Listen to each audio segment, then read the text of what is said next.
Good morning and welcome to NCompass Live.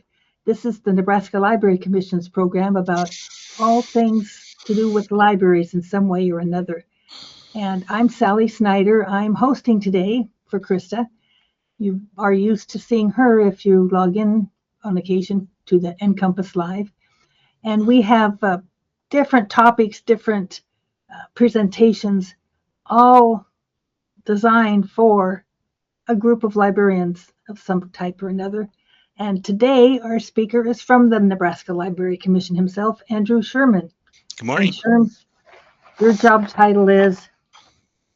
Library Technology Support Specialist. Well, I was looking at my paper and I couldn't find it yet. So I'm going to go ahead and turn everything over to Sherm, which means I'm going to make him a presenter so he can show you slides or whatever else he wants to do, because now you are presenter. So good morning, everybody. I'm Andrew Sherman with the Nebraska Library Commission. I'm a Library Technology Support Specialist. My role at the NLC is to assist libraries with their technology. And today we're talking about, it's a recap. I attended the Connected America 2006 conference in Dallas, and there was a lot of really interesting information that Krista thought would be worth sharing with you all. So that's what we're going to do today. So the Connected America Conference is kind of an industry conference. It's mostly the ISPs, the internet service providers, with all the different medias you can think of. It's the fiber people, the copper network people, cable and phone, fixed wireless and satellite, the people that sell all the equipment that they use, network equipment, consultants, people who install and lay fiber, people who produce the tools to do data center build outs and lay cable and stuff. The fiber installers are there, obviously. A lot of consultants, a lot of investors, which was kind of interesting, and then a lot of the regulators and policy members attend too. So it was kind of interesting. The conferences I usually attend, obviously, are library related, library technology, or this is the first one though where I saw the lineup for it and thought it looked very interesting, especially with what's going on with some of the initiatives in Nebraska right now. So went down, and it was a real eye-opener actually sitting in and watching the industry people talk about what's going on rather than just what's happening in library land. Hot topics were the new opportunities for the ISP and network providers. Everybody talked about AI, as you can imagine. It's hard to go to a conference these days where there's not half the slate, it seems like, is AI discussion. That was big here, and the demand it's creating for their network services. BEAD was discussed a lot. We'll get into that and the impact that's happening to the BEAD program. And then the other one that was very interesting to me, since I'm kind of a tech geek, was the quantum networking, which I hadn't heard a lot about at this point, and there was a lot of buzz at the conference of how this is going to present a huge new opportunity to the network service providers once quantum computing takes hold. So we'll start with the ISPs network providers. Satellite was the hot topic this year. If you're familiar with satellite technology, we had high Earth orbit for a long, long time now. And now, if you're familiar with Starlink, Elon Musk satellite service is in the news now all the time. It's a low Earth orbit service. What that means, those satellites circle the Earth at a much lower altitude, which helps do away with some of the legacy issues of satellite having a lot of lag time and delay. So Starlink's kind of leading the way. There's more demand than they can provide. They keep raising their fees to try and keep funding out building more and more satellites to get them into space. They did the merger, which was big at the conference, where SpaceX and XI, their merger is ongoing now. It was announced right before that, so that was huge. Right now, it's just SpaceX and XAI. There's a lot of buzz. There's a lot of buzz that Tesla will probably get absorbed into this company too. And then Elon's been talking about orbital computes, and what that means is the idea of placing data centers in space alongside the satellite network. That sounds just kind of more of his grandstanding to me, but it did catch the attention of folks at the conference, and they were talking about it. Amazon bought Globalstar, so that was huge news at the conference. Globalstar has their own low Earth satellite service. Amazon is working on their own. The Globalstar purchase was probably more for getting their frequencies than maybe it was for their technology, but it gives Amazon some more opportunities to be able to compete with Starlink once they have their satellites in the sky. The other huge discussion around satellite was its backup capabilities for fixed wireless. So if you're on your phone and you're somewhere where you have no network connection, some of the phone makers have been building a satellite capability in their phones. They just haven't activated and made use of it. Apple with the iPhones and laters, Android, the Google Pixel 9, Samsung Galaxy, they have that capability built in, and you're starting to see some of the providers now offering it as a backup for text and SOS. So if you're, in an emergency situation, you can get a satellite connection to get help. Some providers are offering it as an incentive for their service, or maybe one of their higher tier services. Some of them are offering it as an extra service you can pay for every month. It's starting to catch on big time with the service providers as another revenue opportunity for them. And then what was interesting is the mobile providers, instead of trying to strike the deals on their own with satellite providers, they've actually kind of formed a consortium, which we're familiar with in the library world, where they've decided to form a consortium to negotiate with the satellite providers to try and bring the costs down to have that backup capability as part of their fixed wireless service. The other big news was the mobile phone providers buying wired networks. Why they're doing that is, if you've seen the bundling deals for like fixed wireless, where if you're a Verizon customer and you have Verizon Home Internet or T-Mobile's, basically by paying for two services, they give you a discount. And it's nice for, obviously, us as customers to have an opportunity to save money because I have a mobile phone and I want internet service at home, but it actually increases the profits for the providers, where they're selling us two services at a reduced price, but overall they're making more money off of us by having us using two of their services. And then they talked a lot about how they like that further lock-in on their customers. So you have to use them for internet and your phone to get the discounts. If you switch to a different phone provider or a different internet provider, you lose that discount. It's just like the State Farm commercials, bundle. So if you bundle your home and auto, you get that discount that makes them cheaper, hopefully, than their competitors. The mobile people are looking to do the same thing, offer these bundle deals that will save us money, but is actually more profitable for them. The one thing that they were really kind of almost chuckling about as it came up in panel discussions, and that as they offer faster and faster internet service, they have customers that as soon as the next speed comes out, they have a bunch of customers just sign up for it, even though they don't need it and the service they had was plenty fast. As soon as something faster comes available, they have a bunch of people that sign up for it. There were a few ISPs that are actually offering 10 gigabyte service. And, they thought it would be, when they first put it up, that it would be just a select few companies that would be interested in it, but they actually had home users calling them up and wanting 10 gig at home, which they kind of giggled about, that it was ridiculous. But if you want to pay them a bunch of money for service you don't really need, obviously they're happy to take it. And being that they charge a premium for that service, that's very profitable for them. They're making a lot of money. The other thing they talked about was we refer to internet speed. If you run a speed test on your internet connection, that number is returned as Mbps, megabits per second. That's not really the full story for the speed of your internet connection. That's how many bits you can move at one time. So when we talk megabits per second, if you have 100 Mbps connection, you can move 100 megabits per second at one time. If you have a 1 gig internet connection, you can move a gigabyte of bits at one time.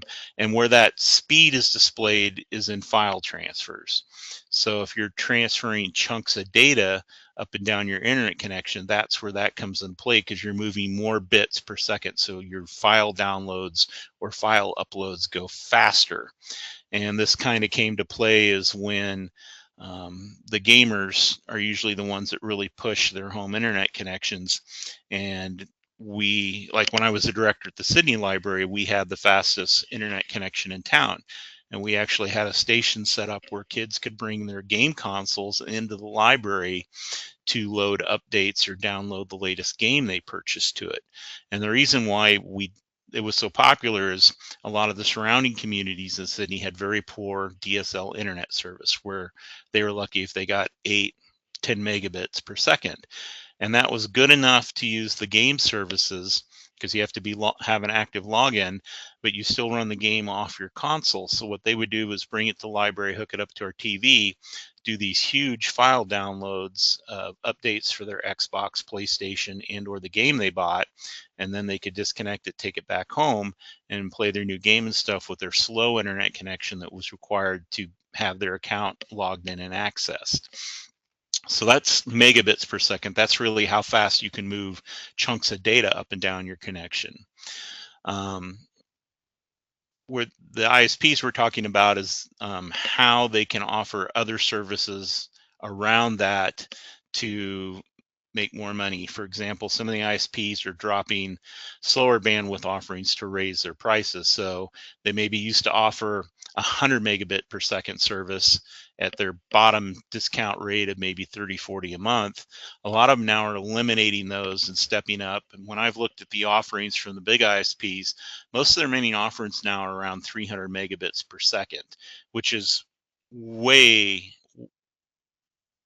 is very adequate for typical home use. You generally shouldn't really need anything more than that. The government's numbers says it's 100 megabits per second to be considered to have a good internet service, which actually meets the needs of a lot of houses. Because if you're streaming music from Spotify, or you're streaming movies from Netflix, Amazon Prime, Apple, you're not pulling down big chunks of data at one time. You're just streaming these packetized feeds for your videos. So you don't need to have, really high speed connections to make that work. If you have a house full of people that are all streaming at once, that can come into play. But if you're the only one in your apartment or your house, or maybe it's just you and a partner, you don't really need a lot of speed, unless maybe you're working at home where you're moving files up and down, like you're a video editor at home or something like that. So now what was interesting is Cisco did a presentation where their equipment can allow these ISPs to offer other services in relation to the speed of your internet connection. One thing that a lot of folks don't understand on your internet connection is latency. And so latency is how fast those packets move up and down on your connection. And I have some speeds there that I've included for you to see. You can see fiber, which is kind of the gold standard for internet connection, can move those packets in 10 to 20 milliseconds. And so what Cisco had talked about is their equipment allows you to monetize latency. So if you want to, you can sign your customers up, not just for megabits per second, but you could sign them up for latency service too, where you can offer, for an additional fee, we will offer you guaranteed low latency service. The other thing is quality service. This technology has actually been around for a while. If you're a library that uses what we call voice over IP or VoIP telephones, this is kind of where that technology was developed to make sure that if you have VoIP telephones sharing your network with your computers and stuff, that the telephones get the priority for the best service. That way you're not dropping packets when you're trying to speak to somebody. So your network recognizes this is one of the telephones. They get priority service. If I get overloaded, I'm going to drop the packets from the computers and stuff and make sure that voice call is as high quality as possible. That's quality of service. And again, Cisco is talking about how their equipment can provide a means to monetize that also. So if you sign up for internet service, you can pay to have your service set at a certain quality threshold that guarantees when the network gets congested or crowded, your traffic is the priority to go through over some other customer.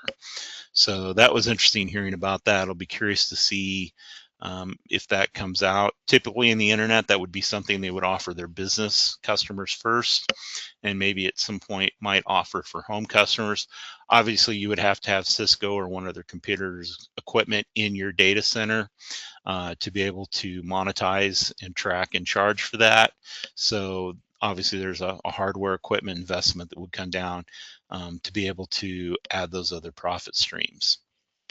The other thing that was making huge news at the convention with the ISPs is the FCC has passed a resolution that made the retirement of their old copper networks much, much easier. The government had a lot of oversight on the old phone system. If you know the history of that, where the telephone network operators there was a lot of stuff they couldn't do without getting permission from the FCC first. And the current administration has decided that a lot of that regulation is out of date and doesn't make sense anymore. So they passed a resolution where they've dropped a lot of the oversight and the requirements they had. And this is in regard to the retirement of these copper networks.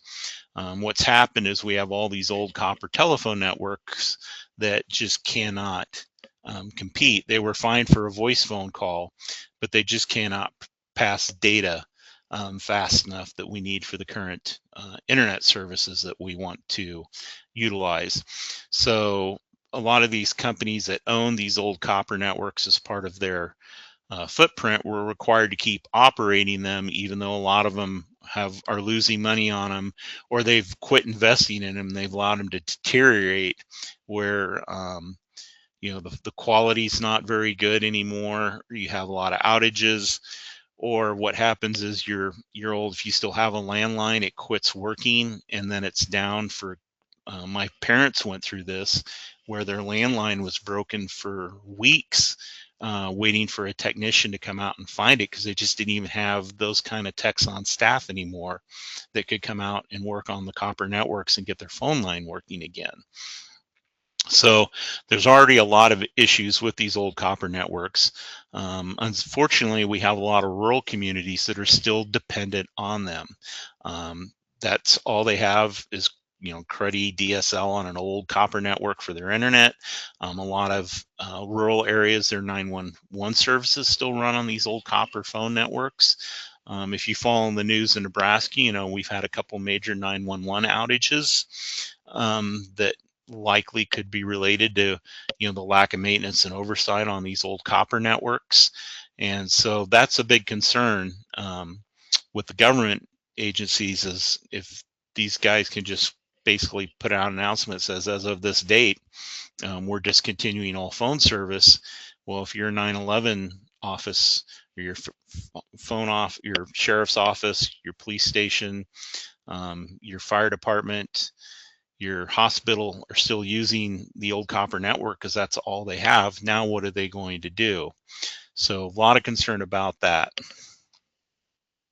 And when copper networks... I'm sorry, I was just saying that's pretty scary to think about. Yeah. I mean, outage like that. The ISPs that own these networks were pretty excited about getting the handcuffs off. But a lot of the policy people and oversight people were really worried of what may happen. So, and this, when we talk copper, we're talking the old phone networks and even some of the cable networks that still use a copper cable compared to fiber optic. So when I refer to copper networks, that's what we're talking about. Mostly what we call POTS, plain old telephone service, which is the old stuff.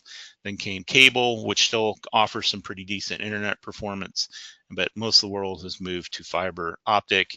And then we have obviously the fixed wireless stuff coming into play. AI, obviously AI was huge. The current AI model, you know, they come out with new technologies, and the latest and greatest is what we refer to as AI. So AI is currently the generative AI tool using LLMs, large language models. I've kind of got the leaders listed there off to the side of the screen. I have a quote there that I like from a sci-fi author that I really enjoy, you know, where it's applied statistics. Generative AI is actually kind of a really fancy word predictor where it's going to predict what word you want next, and then it's been using that technology, it's been expanded out to help do other things like programming that. Even the ISPs were talking about how much hype there is of what AI can currently do and what it's going to be able to do for us. And what was interesting is almost every panel discussion the ISPs participated in, they really bragged up their expertise in the use of AI. They're still on the older stuff, the machine learning neural networks that were the last big push for AI, and they've have those technologies in their network management. So when they have fiber cuts, network issues, congestion issues, they have a lot of AI tools built on that older technology that has been automating their network management. And a lot of them touted that they've been doing this for a decade. So they're experts in AI and they know all about it. And I wouldn't be surprised if some of them are going to maybe offer some of their AI expertise to their customers. But what was interesting is their AI expertise is based on the machine learning neural technology that was the last big AI buzz, not necessarily the new generative AI tools that are coming to date. Obviously, they're looking at it is possibly upgrading from their older AI technologies to the newer generative AI to provide the same capabilities for them. They're definitely using it in their customer service chat. So if you open a chat window because you're having an issue with your mobile phone or your internet service, I almost can guarantee you that that initial interaction with an agent is going to be through the chat. Is an AI agent of some kind that you're initially working with, and hopefully they still offer you the option to be able to get somebody on that can actually fix your problem, just not provide a list of resources that you can click to see if this might be what you're looking for. Network redundancy is becoming a critical feature with the further rollouts of these networks, and being able to take advantage of the AI tools to enhance their capability to do that is something they were definitely talking about. Again, the AI is generating a lot of income for them now. This kind of comes back. The customers think they need faster service to keep up with AI. So when these companies have started having their workforce start using AI, for some reason they thought they needed to have a faster internet connection to go with it. And so the ISPs were excited about that. That goes back to where they, as soon as they offer a faster speed, they have a bunch of people call up that want it, that don't need it, but we'll sell it to you. No problem. Network redundancy was getting a lot of talk, especially this ties a little bit back to the retirement of these old copper networks. AI services were required to have redundancy, or 911 services required to have redundant network capability built into them. So if part of a network goes down, that AI service can loop another direction, or that AI keeps saying that 911 service can loop another direction and stay up and stay running. Back in the days when I was a data engineer and we were leasing what we called T1s, data lines to connect our business sites, one of the features we could pay for was to have, if I had a main line, a main T1 and a secondary T1 connecting my two business locations, I could pay extra money to have those run diversely so that they don't run, I'm using like two pieces of fiber or copper that do not take the same path to get to where they're going. They're routed two different ways.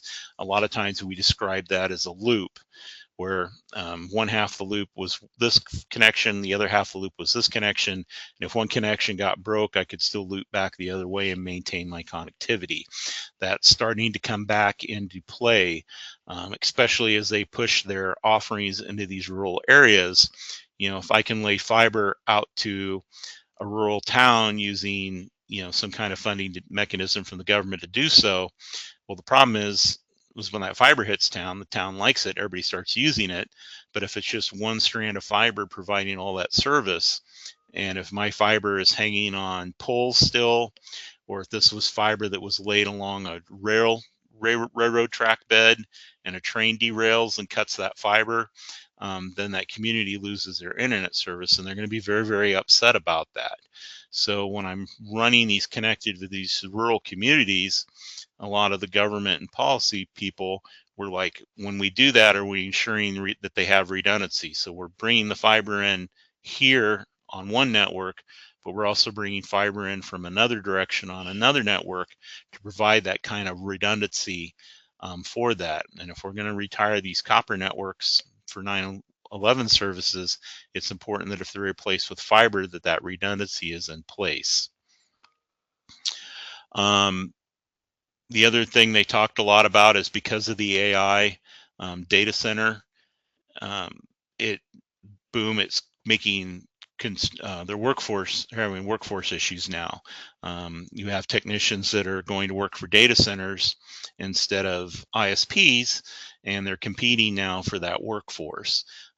Data center construction has moved to where they're building these huge data centers, and they're actually bringing a workforce on site that kind of live on site to build the data center before they go on to the next one. If you've been out in the countryside driving down the highways and stuff and have seen the crews out laying fiber optic cable, it's kind of the same thing. These crews basically sign a contract and then live months on the road laying this fiber. So they're competing for those construction workforces now. Are we going to hire workers to build data centers, or are we going to hire workers to lay fiber optic cable? And they're seeing shortages. And they're also seeing shortages, for the ISPs, for their network engineers. They're competing against the data center build out for network engineers that work in the data center versus network engineers that support their networks. The other thing, if you've bought a home computer or got a new mobile phone, you've seen the costs have jumped substantially. Personal computers are costing anywhere from $100 to $300 more because all the components have gotten more expensive. The network equipment that the ISPs rely on is the same stuff the data center people are purchasing. So it's driving up the cost of everything. So their equipment to expand their networks or offer new technologies, and the materials. So if you're buying fiber optic cable, the cost of fiber optic cable has just exploded. So what used to be cheap fiber to be able to lay in the ground is now expensive fiber to lay in the ground. So they're seeing all these costs shoot up too because of the AI craze. And then with the electricity demand now, the ISPs need electricity to run their stuff too. And they're just as concerned as the rest of us about having to pay so much more for electricity or electrical outages, that they then have to spend a lot of money on generators and things like that to make sure that their stuff stays up if the energy demand outstrips the capability of the electrical grid they're on.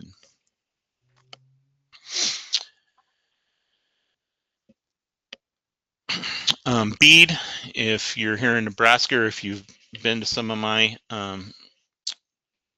presentations, we talked a lot about BEAD. That's the Broadband Equity Access and Deployment Program the Biden administration put forth. That's a $42.45 billion program to get internet service to what they call our unserved and underserved communities in the rural areas of the country. The different states set up broadband offices to manage that deployment of the funds that were awarded to their state. There is a completion date with the federal money that the projects that the states initiate have to be completed by November 2029. And I wish the news on the BEAD stuff I went to the conference hoping to hear about all the progress the ISPs have made with BEAD funding, and it was really more of how at risk a lot of this is now because of what's happened with the program. So the initial BEAD required that if you were going to get BEAD money, the internet service you were offering had to support 100 megabits per second for downloads and 20 megabit per second for uploads. If you offered that or faster, it was considered a served community. Unserved locations, if they have less than 25 megabits per second for a download, and underserved locations have less than 100 megabits per second for download. We have a lot of those communities in Nebraska still, rural communities. So the Trump administration took over, and they've made changes to the BEAD program kind of mid-stride, which is now causing a lot of issues. If you've been following the news lately, Nebraska got $405 million and is only committed to spending $44.5 million so far. That's all we have on the calendar for connectivity projects. All DEI spending was eliminated. So the equity piece of that, part of the BEAD program funded an equity chunk that we had companies applying for to provide technology to low-income seniors, not only maybe to provide them with a tablet or something, but also to provide some folks that could show them how to use it, train on it, offer some subsidies maybe for their internet connections, and that was all cut. So the equity piece of the program is gone. It's not funded anymore. And so maybe bad. That was kind of the joke of the conference, is BEAD's become bad with everything that's going on that's kind of making it problematic. Under the Biden administration, fiber was the gold standard. They were really, really reluctant to fund fixed wireless and satellite. And fixed wireless, we're talking about Verizon home internet or T-Mobile home internet that uses the mobile phone network to provide to drop a device in your house that provides your internet service to your computers and stuff too. The reason that the Biden administration liked fiber is, as you saw in the previous slides, it's super fast. Once you get it in the ground, a lot of fiber now is buried, so it's very resilient. So if you have a hurricane, a tornado, a wildfire, the fiber buried in the ground tends to survive and keep communication flowing. The fiber, once it's in the ground, is good for 30, 40 years. ISPs can upgrade the network equipment on the either end of the fiber, and they can continually increase, how many streams they can run on a piece of fiber and how fast it can go. So it was considered more of a future-proof technology than fixed wireless and satellite.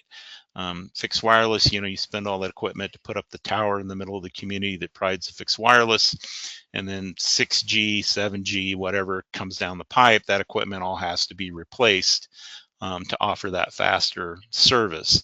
Satellite, once the satellite's in orbit, it's pretty well, that's what it's going to do. And if there's going to be a big upgrade in the technologies, you have to launch new satellites to provide it. So that's a very expensive proposition. That was kind of why fiber was considered the gold standard, is it's faster, future-proof, and Biden administration talked about, how more resistant it is going to be to climate issues as they increase.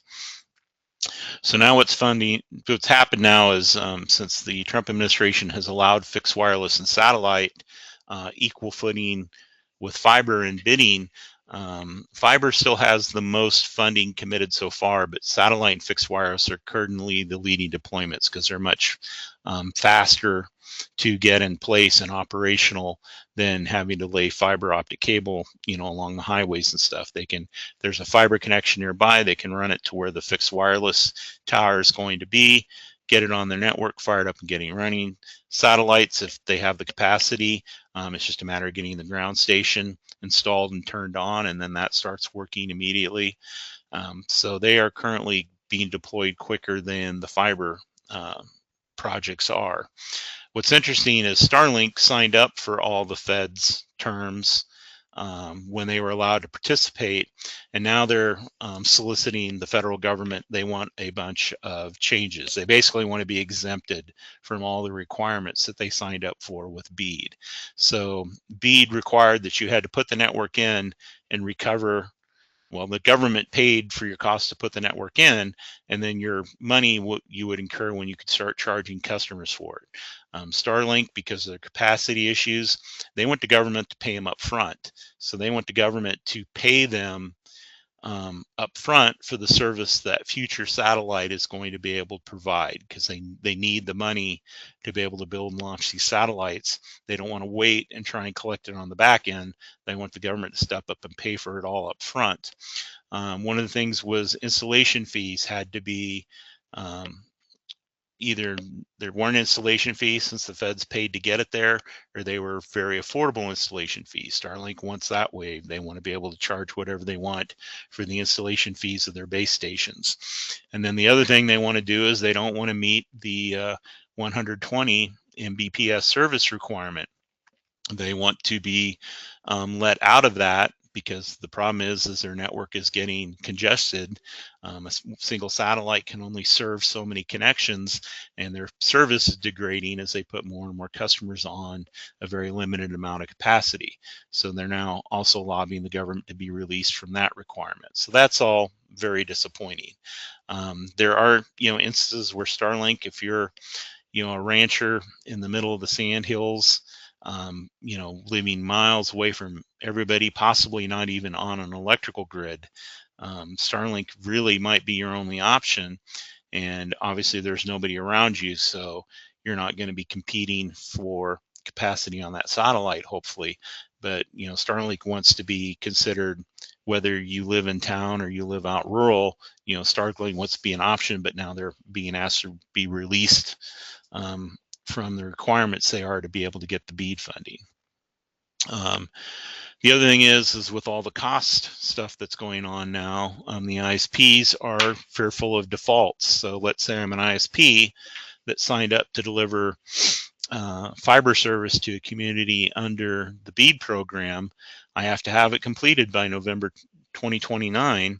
But what's happened is I planned this installation out, had all my costs and stuff calculated, asked the government for this amount of money, got it, started my build out, and now the AI competition and then the tariff stuff that the government has put in place, all my costs have suddenly dramatically increased. I'm paying more for everything now. So what's happening is I bid the project at the old prior to AI competition, prior to the tariff increases. Because the funny thing about network equipment, when the Biden administration first put BEAD, they had a requirement that the network equipment purchased with BEAD had to be made in the US. And then the technology industry basically had to tell the government, hey, we don't make any of this stuff in the US anymore. Some of it we design in the US, but we all use offshore manufacturing to build all the network equipment. So the Biden administration had to pull that requirement from the BEAD program. Otherwise, the providers just couldn't get any network equipment that would comply. But now with the tariffs, if you put a big tariff against China, Vietnam, these Asian countries that are the powerhouses for making chips and making equipment, you just increased everybody's prices for that gear, and it's causing a lot of issues where we have ISPs that signed up for a BEAD project, and now they don't think they can deliver it at a cost that they're getting reimbursed for. And then the timeline issues with the increase in the cost of equipment, the competition with AI data centers. There's a shortage of equipment, there's a shortage of the workforce, and they think that's going to really impact their ability to meet these contract dates too. Because right now, if you're under one of these BEAD contracts, if it's not completed by November 2029, you don't get paid.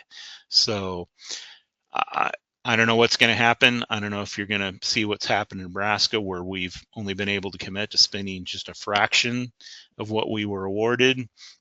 or if the federal government's going to, extend the timelines or let them come back and renegotiate some of the contract pricing because of the impact they're seeing from AI and tariffs. It's going to get really, really interesting.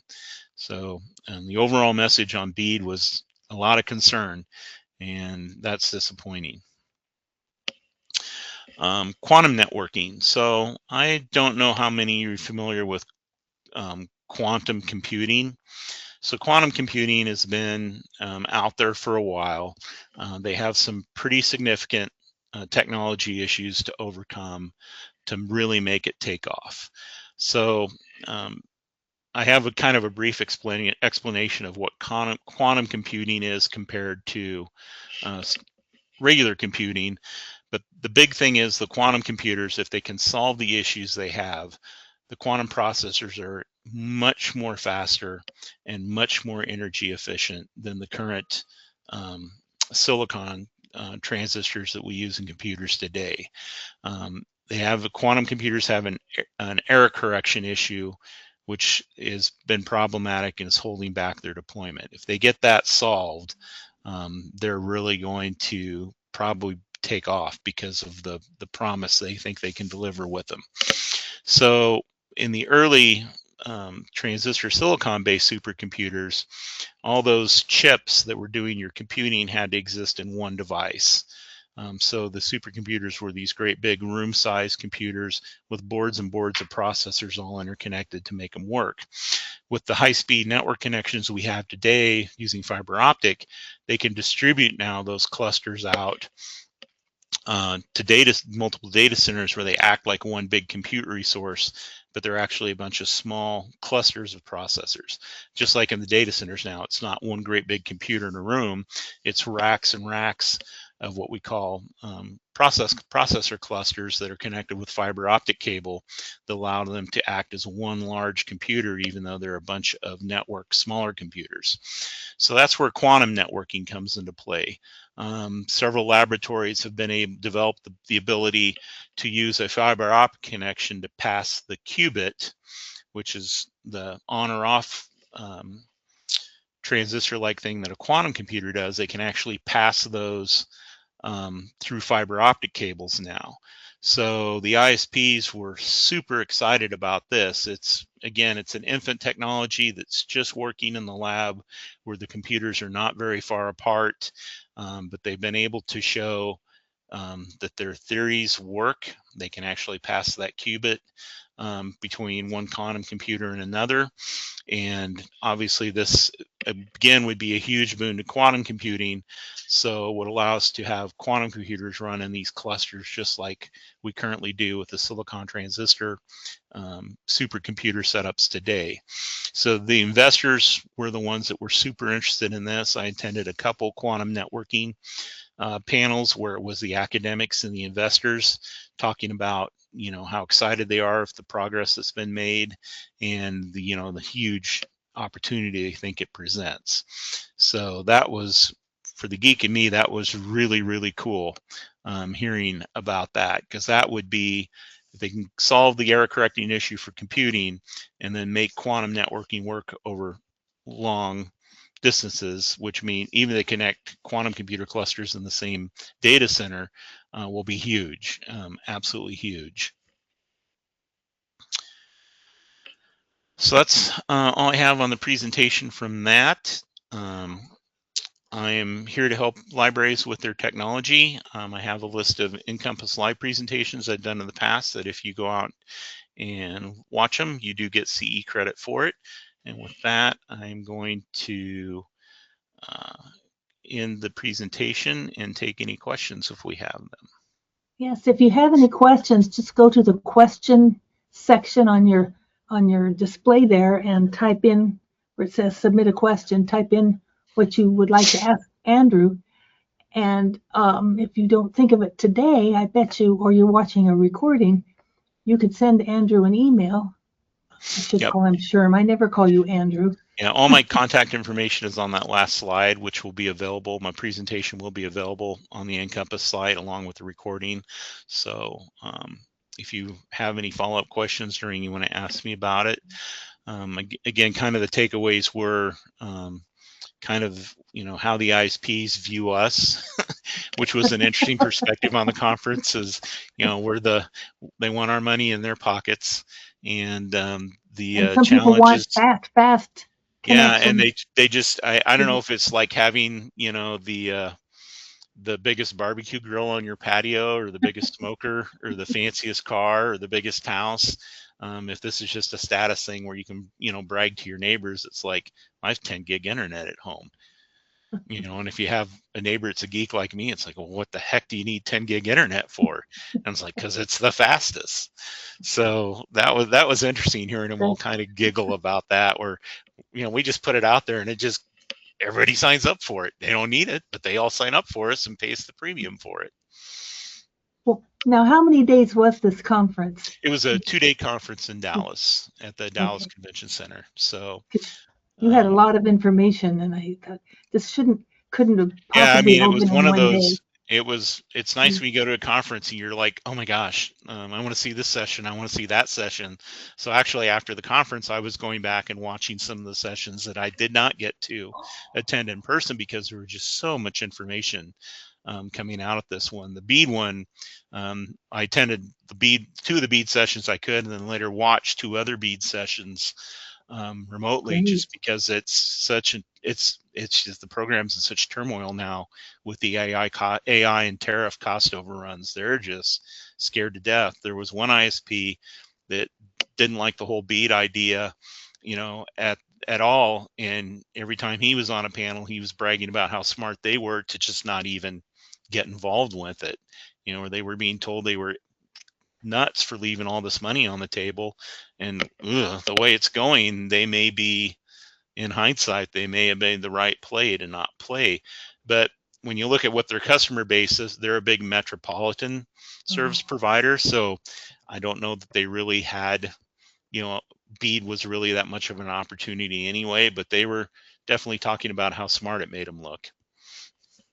But what it makes me think of what you were telling us is that the people in Nebraska, so many of our people are, as you said, out at the end of the line of Yeah, yeah. I copper. mean, what was crazy is when we got our 400 million, it seemed like everybody's like, "Oh my gosh!" And it was like, "Are you kidding? To fiber everywhere it needs in Nebraska, it's not going to be near enough." And now it doesn't look like we're going to be able to spend it. I mean, we still have till November 2029, but we've only booked $44 million of work. 10%, 15% of the money we refund that's all that's committed so far. It's a big disappointment. And I want to know, is anybody out there laying the fiber cable now of the Yeah. ones that we've committed to? Probably Well, not yet. I do a lot of traveling across the state to visit libraries, so I see the guys with their big orange cable rolls along the highway all the time. And Okay. when I stay in the rural hotels and motels, there's almost always a fiber crew that their trucks are parked and they're staying there too as they're doing the work. So I see it all the time. I don't know how much of it is BEAD funded or BEAD related, but I see them out there constantly Well, laying that that's fiber cable. encouraging. Appreciate that. We don't have any questions from our viewers today, so you must have been very thorough, Andrew. I mean, Sherm. That's because I see your name Andrew first, and I keep calling you that. But it was really interesting, and how much of that I knew nothing beforehand, and I still have just got a little inkling of what you talked about. Yeah, so And, if any of our viewers are still with us, a little money saving tip: look at your home internet service and see what you're being charged for. okay. I have 1 gig at home. Do I need 1 gig? I do not. But the ISP I use, the 1 gig fiber service was less than I was paying for their fastest DSL service, which was considerably slower. So one of the things I've looked at is does my ISP sell a slower package? And they do. They have a 300 megabit per second service that I could downgrade to, and it would save me, I think, $8 a month. So, is it worth downgrading my service a little bit to save a little money? Probably, but obviously ISPs are just kind of hoping. And what's the other funny thing is they bury those slower speeds a lot too. You go to their website and they may not even have it, but if you call their customer service and ask to is there a slower service I can downgrade, or I'm going to go to this other guy that's cheaper, they may suddenly, oh yeah, we have 300 megabit service we can give you for this price a month, or they may offer you a discount to keep you as a customer. It's very competitive right now if you're lucky enough to be in a community where you have multiple service providers. And it's an easy way, especially with as tough as things are right now economically. You know what? If you can go shave, spend some time on the phone and go shave a few dollars off your internet monthly bill, well, why not? And it won't really affect your service because you No, don't need that fast of a no. service anyway. What gig seems to be the standard now, and that's really way more than most homes would need. If you were 200, 300, you're really going to be just fine.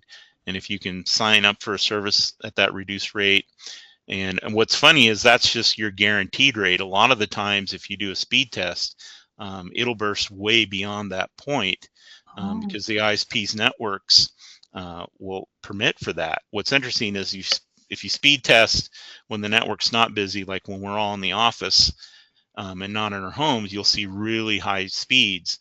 But if you speed test in the evening when everybody's at home streaming and playing games and stuff, you'll see that you may not even be getting quite the rate that you're guaranteed just because there's so much demand on the network at the time.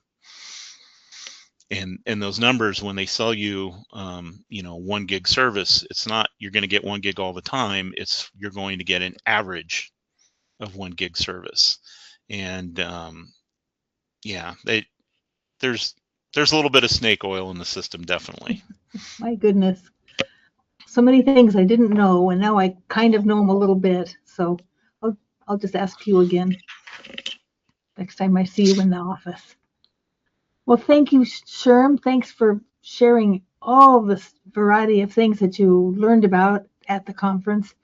And we really appreciate your going out and visiting across the state of Nebraska to help people with their setting up new things or checking their service. I don't even know exactly what all you do for everybody. Yeah, so one of the times to do is I come in the library and we do what's called a technology review, where I look at their internet service speeds, their Wi-Fi speeds, the age of their computers, security, how secure is their setup and stuff. And then usually after one of those visits, I do a write-up or report for the library is, here's the things you should be looking at improving and stuff, based on your budget and the dollars you have available. Here's kind of prioritize. Here's what I would prioritize first, second, third, fourth, and then when the library has the funding to instigate some of that stuff, I'm happy to come back out on site and assist where I can, whether it's installing some new Wi-Fi, wireless access points, installing new computers. Maybe upgrading the components to some older computers that can run Windows 11. They just need a little more memory or something, which used to be a very affordable upgrade, but with the AI crap, it's not as cheap as it used to be. It's still cheaper than a new computer, but it's getting more and more expensive. So. Sorry to hear that, but we're not surprised. No. Things keep getting more expensive. Thank you so much, Sherm, for being on the show today and sharing such a wealth of information with everyone. And I just want to take a minute to show you, I'm going to share my screen again, show you where you can find upcoming NCompass Live information. So this is our webpage, and you can go here and either look at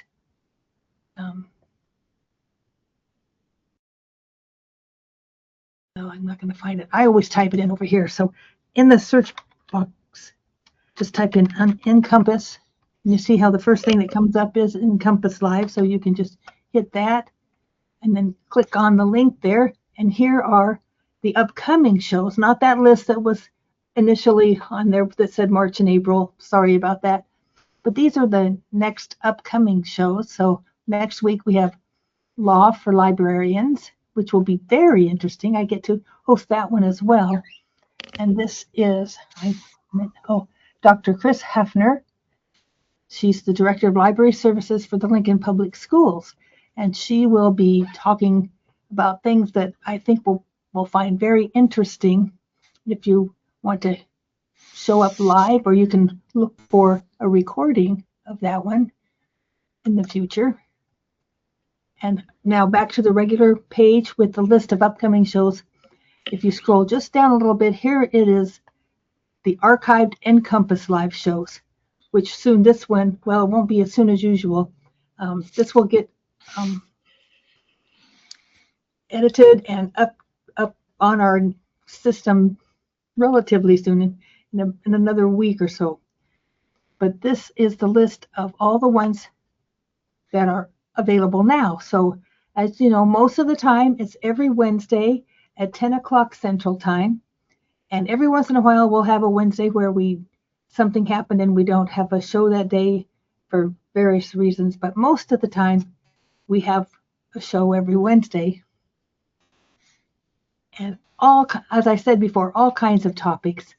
So you can look along here, see when the show happened. This is the entire list from the beginning of the program. The first NCompass Live was, 9 years ago? I should know that. So this, right now where we are, it says show or search all archives. You can just click on show the most recent 12 months. Because the further back you go, the older the show is, some information will no longer be accurate or correct. The person might not be working in the same place anymore.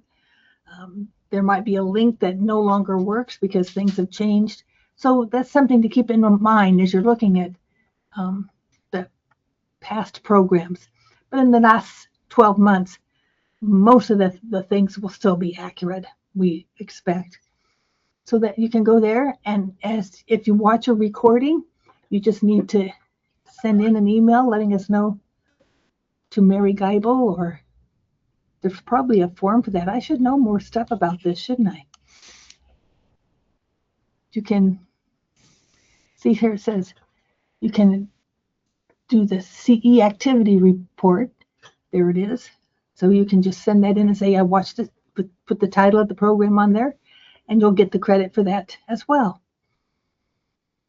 So we'll go back to the NCompass Live main page.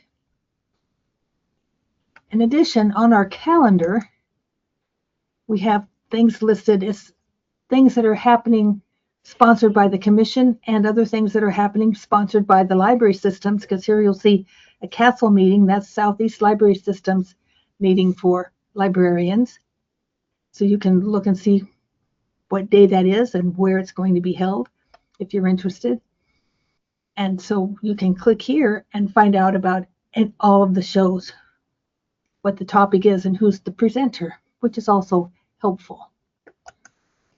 And that's about all I have to share with everybody today. So thank you again, Sherm, for being here. My pleasure. I won't be surprised if you don't get some emails in the future asking you a question or two about some of the things you talked about today.